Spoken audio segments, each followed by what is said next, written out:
नमस्कार मित्रांनो, आज मी महत्वाचा टॉपिक घेऊन आलेलो आहे. तर आधार सीडिंग म्हणजेच बँक अकाउंटला आधार सीडिंग कसं करायचं. तर आपण हे व्हिडिओमध्ये बघणार आहोत. आधार सीडिंग म्हणजेच डीबीटी, जे डीबीटी मार्फत मिळणारे पैसे, जसं की रोजगार हमी, लाडकी बहीणचे पैसे, शिष्यवृत्तीचे पैसे, हे डायरेक्ट डीबीटी मार्फत आता सरकार तुम्हाला बँक अकाउंटला जमा करते. तर ते पैसे मिळण्यासाठी आधार सीडिंग असणं आवश्यक आहे. तर ते आधार सीडिंग कसं करायचं ते आपण या व्हिडिओमध्ये बघणार आहोत. तर मित्रांनो, व्हिडिओ पूर्ण बघा. चॅनेलवरती नवीन आला असाल तर चॅनेलला सबस्क्राईब करा. मित्रांनो, व्हिडिओ सुरू करूया. मित्रांनो, आपण ब्राउझर ओपन करूया. ब्राउझरमध्ये एनपीसीआय म्हणून टाईप करून घ्या. आता एनपीसीआय म्हणून टाईप केल्यानंतर npci.org.in ही वेबसाईट ओपन करा.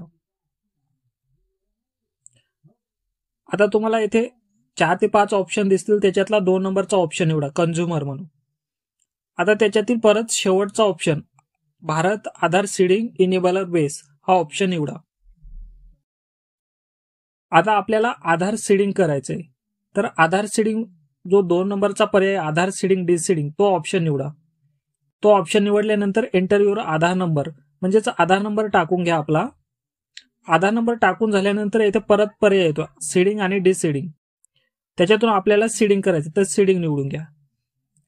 आता आपली जी बँक निवडा, जे बँकेला सीडिंग करायचं. आता मला महाराष्ट्र बँकमध्ये सीडिंग करायचं तर मी महाराष्ट्र बँक निवडली.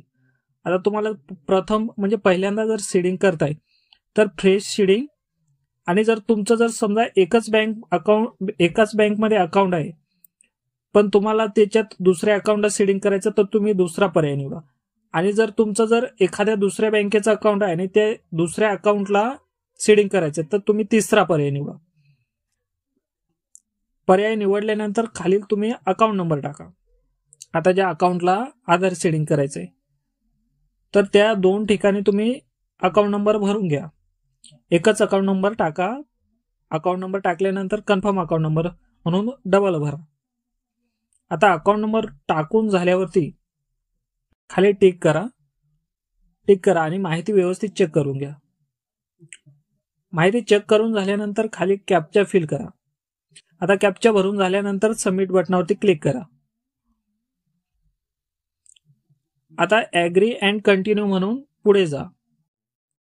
येथे आता तुमचा जो रजिस्टर आधार नंबरला जो रजिस्टर मोबाईल नंबर असेल त्या नंबरला 6 अंकी ओटीपी येईल. तो ओटीपी येथे एंटर करून घ्या. आता ओटीपी टाकून झाल्यानंतर कन्फर्म करा.